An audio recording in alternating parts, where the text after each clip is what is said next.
actually, the parking lane is 7 feet. That's what usually is. We usually exaggerate it to 8 when it's on the other side. However, Parking space in any place you go, shopping mall, on the street, new construction, the typical parking space is 10 feet. You're gonna cut 3 feet off the parking space. Doesn't make sense. DOT knows, I work with DOT all the time. All right, so what we're saying is, you're saying 21 feet. 21 feet. I'm saying 20 feet. We deducted from them 8 feet for the parking lane. So how much we have left down here? It's about 16 feet. 16 feet. The car width is just about 6 feet. No, I'm not talking about parking lane here. 6 feet. So the other car can go around it. The other car can go around 16 and 10. Usually 10. What I will say is, I understand. What I will say is again, this plan here is a conceptual design, and one of the reasons that we came to community to list your concerns on it. Before it goes from the concept you see here to actual real design and plans, it has to go to the fire department, and it will be going to Brooklyn Fire Department for them to look at it. So if there are concerns that the fire, like I said, this is a concept. This is a concept only for traffic safety. Before we do anything, has to be cleared by the fire department and other emergency vehicles. So it will go through that. And I don't think that was vetted this time.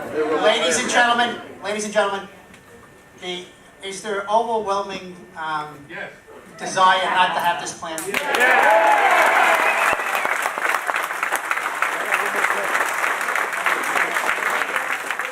So there's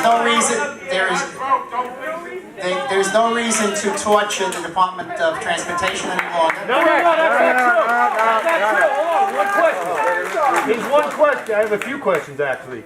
If you look at the avenue, everything was designed around safety. But I know we've decreased the speed on the avenue by approximately 11%. We know we've dropped down the accidents from 14 to 4. We know that. It's all proven. It's in the record. But if you go down the avenue, they're still speeding, and It doesn't look the way it's supposed to look.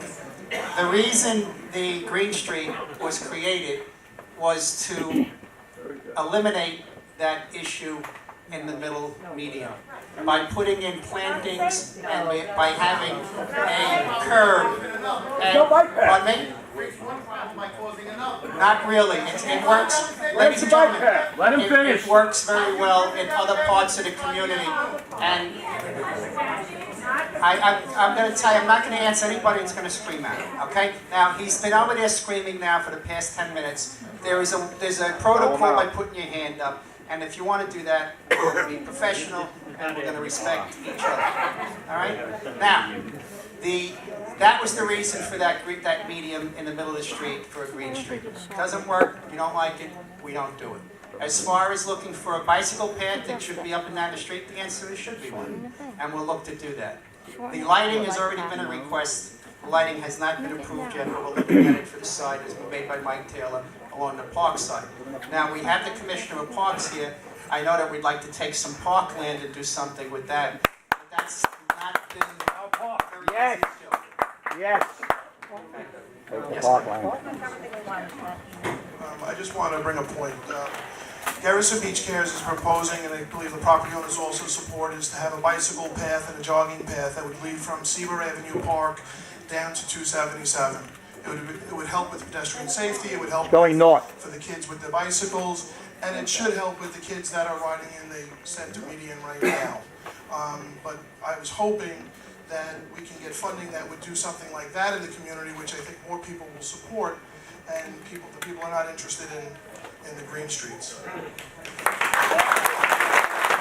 Yes. Driven down this avenue at 3 o'clock in the afternoon. Pardon me? Have any of you driven on the avenue at 3 o'clock in the afternoon? Many times. And you can pass the school without going over the yellow lines? I've passed it some days. It's very difficult, and that's the yellow lines. it's very difficult. A double parked car in front of a store, or the kids getting out of school, nobody's going to be able to pass. We made that point. The guy getting his pizza? Pardon me? They modified it in front of the school. That was part of the plan. It'll be modified again. Yes, ma'am. Yes, I go to work and I pass the VA hospital, you put up this Green Street, Yes. okay? we're driving and it is an ambulance coming by, we have to move because the ambulance is too big. There's not enough room there between us, an ambulance or a fire truck, a bus, maybe coming by, somebody riding bikes or these dogs. There's not enough room for a car and emergency vehicle at the same time over there. The VA hospital had to do that because of the speeding that was coming down. They had the same situation. There's plenty of room there. Same thing here. And also, There's plenty of room. yesterday we had 2 inches of snow. We didn't have a snow, anybody come down because the streets are not big enough for the blocks. And on the avenue, nobody bothers. We've already done away with And they not did doing put, it. We're working our way in the back there. and they did put trees on that median by the VA too. It Yes, wasn't they- just shrubs, it was trees there. Yeah, but they're small trees, they're not full-grown trees. They're, no, Yeah. they're not trees. They're not planted trees, right? They're planted shrubbery. Planted shrubbery. Yes, ma'am. I am a landowner on the peninsula surrounded by water in Garrett's Mead. I have to be emergency evacuated. I'm in Zone B. When there's a hurricane, flooding, or anything, you're impeding So am I. my exit. You're impeding our evacuation by Yep. putting anything in the middle. We have rights, right of way.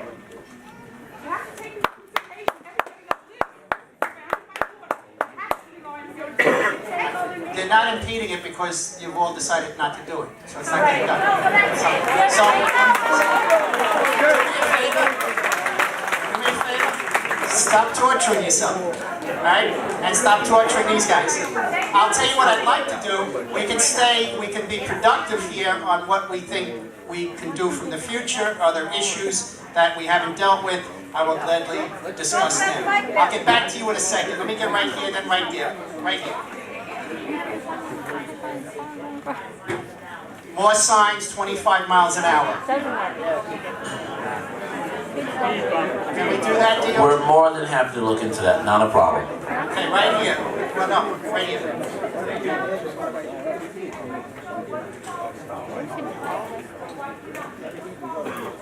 Because we are the corner of school.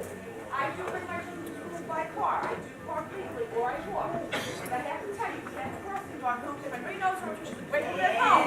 But except in the morning, she's timid and forcing away the street, slow people down. We will not slow down completely. Out of light. If you have a red, on the yellow, slow down. Red light people will stop. It's tough in the morning. When at 8:15, they close the doors. And when it's 8:10 and you're having children that are going to be late, and your crossing guard is very timid, the light will slow people down. Give children and baby carriages and other people a chance to back foot and see. That's the only thing. Takes a life in their hands every morning. Basically, when it comes to a traffic light, there's sort of 7 warrants that we are for warrants, and yeah, you're right. School is definitely one of those federal warrants we look at. I guess with the other warrants, it hasn't met it so far, at least the last time I looked at it, but My question to you is, what are those 7 criteria that we need to honestly, alright, I don't have that, I'm not even sick. I will get a copy of the warrants for you, and I will bring them to the next, at the property owner. It is listed actually online in something in a book by the Federal Highway Administration called the MUTCD. You can look it up and actually see the 7 ones. Because we all say that, because we have a school here, very small school, with very small children in it, is there any way to compromise within those 7 criteria? We tell them for each and every one, we're asking for a license. So we asked for was a license. Well, You'll have money, you'll save money, Ladies and gentlemen, but we put in for the warrant, because we've changed the pattern on it from 2 lanes to 1 lane. No, So no, we no, no, changed no. the warrant. It stays one, it's still 1 lane. We'll get back to you in a second. All right, so that's the, you can take a look at that. Before the city councilman Lou Finn would like to say a few words, and you have Alan Mizell, the assemblyman, has joined us as well.